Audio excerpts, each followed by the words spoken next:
If you work in law enforcement, I have a very important question for you, one which soon may be a matter of life or death. I'm sure some people become police officers just so they can boss other people around, but I'm going to assume here that you mean well, that you want to be one of the good guys, in which case, my question is this. Is there anything the politicians could enact into law that you wouldn't enforce? Is there any order that you would refuse to carry out? Or will you do absolutely anything your bosses tell you to? In the U.S., police have already obeyed orders to fine or arrest people for a wide variety of harmless activities, such as dancing at the Jefferson Memorial or having a vegetable garden in their front yard. Police have even gone so far as to execute violent paramilitary raids on food co-ops and organic farms. For decades, police have been carrying out armed home invasions, forced property confiscations, and other acts of violence against people who weren't hurting anyone, but who engaged in behaviors or habits which lawmakers have arbitrarily declared to be illegal. You may be comfortable in assuming that you'll never receive an order to do something truly immoral. But the fact is, with every order you receive, you have a choice between obeying without question or relying on your conscience. No doubt there were cops a few years ago who never expected to be ordered to disarm innocent people, to do door-to-door home searches without warrant or probable cause, or to detain and interrogate people for merely driving down a road. Yet police have since been ordered to do all of these things, and almost without exception they obeyed. So it's not unreasonable to ask, is there any point at which you will draw a line and say, no, that I will not do? And if you won't draw such a line anywhere, if you will do absolutely anything your political masters tell you to, how are you any different from the enforcers of Soviet Russia, Red China, or Nazi Germany? You may be tempted to say, I don't make the law, I just enforce it. Or to argue that if some legislature, court, or some authority above you says it's okay, then it must be. But keep in mind that this is exactly what the thugs of every tyrannical regime in history said to justify their actions. And how do we remember those people now? As courageous, noble law enforcers? No. Unless you want posterity remembering you as a heartless, mindless pawn of oppression, then you'd better decide, and decide now, where you will draw that line. Unfortunately, there's little indication that most cops have any line at all. The incidents of police officers refusing to inflict injustice upon the people are extremely rare. Even when cops say they personally oppose certain laws, such as marijuana prohibition, nearly all of them continue to violently enforce these laws against non-violent people. In other words, they recognize these laws as counterproductive and unjust, but they choose to enforce them anyway.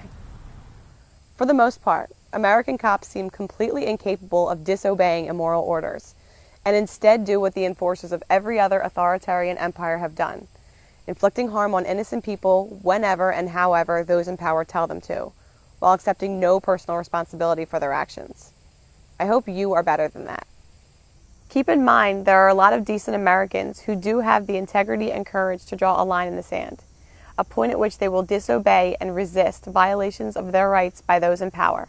It may be that they refuse to be disarmed. It may be that they refuse to cooperate with warrantless searches, or refuse to keep funding a government they view as destructive and unjust. Whether you agree with them doesn't particularly matter. What does matter is whether in the end you are willing, if and when you are ordered to do so, to violently assault the dissenters for their disobedience. When they draw their line in the sand and stand their ground, and your supervisors tell you to use whatever level of violence necessary to get submission and compliance from the resistors, will you obey? If it came down to it, would you kill American citizens for disobeying politicians? Now, if someone is actually harming someone else, of course you have the right to use whatever force necessary to stop the attacker and protect the innocent. But that would be the case even if you had no badge and no uniform. But when you try to arrest someone who hasn't threatened or harmed anyone else, but has only disobeyed some arbitrary regulation, then you are the one initiating force. You are the one starting a fight. You are the bad guy. Now remember, the American Revolution was people forcibly resisting gun confiscation, warrantless searches, what they viewed as unfair taxation, and a number of other oppressions, all in the name of law, all carried out by law enforcers. If you had lived back then, would you have been among the rebel colonists, the ones who refused to be disarmed, refused to pay taxes, and resisted warrantless detainment and searches? Would you have sided with the signers of the Declaration of Independence, or would you have been among the redcoats, the law enforcers, assaulting, caging, or killing any colonists with the gall to disobey the king? And which side are you on today? Of course, the message you'll get from your superiors, the politicians, and your fellow officers is that it's not your place to decide which laws to enforce, and that as long as you faithfully follow orders, that you can't be held personally responsible for doing as you're told. But that is a lie, a horribly dangerous lie. At the Nuremberg trials, it was established that the excuse used by the Nazi law enforcers that they weren't to blame and shouldn't be punished because they were just doing as they were told did not relieve them of personal responsibility for their actions. And make no mistake, if you choose to blindly obey unjust commands, and one day your intended victims decide to fight back, saying that you're just doing your job will not make you bulletproof. It may be your own life you save by deciding now at what point you will choose to be a moral, responsible human being instead of just an obedient pawn of those in power. Ultimately, only you can answer the question of where you will draw that line. But really, the only moral, rational answer is this. If something would be wrong for you to do without a badge, then you shouldn't do it with one either. The idea that uniforms and legislation can give you special rights is both false and horribly dangerous. Nearly every large-scale injustice in history was committed by people who wrongly imagined that their position of authority made it okay for them to do things that other people have no right to do. Like everyone else, you have the right to use force to stop attackers and protect the innocent, and when you do that, you are the hero. But you have no right to be the attacker, even if it's your job, and even if the aggression is called law. Always, in every situation, you and you alone are responsible for what you do.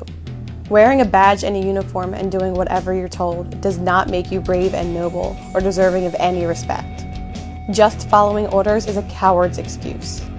If your job requires you to assault or cage people who haven't threatened or harmed anyone, then quit. Being an actual protector, doing the right thing no matter what anyone else says, even if it means disobeying orders and breaking the law, that takes courage and integrity. That makes you a hero. So, do you have enough of a spine to draw that line? Decide now before your failure to think for yourself results in damage that cannot be undone.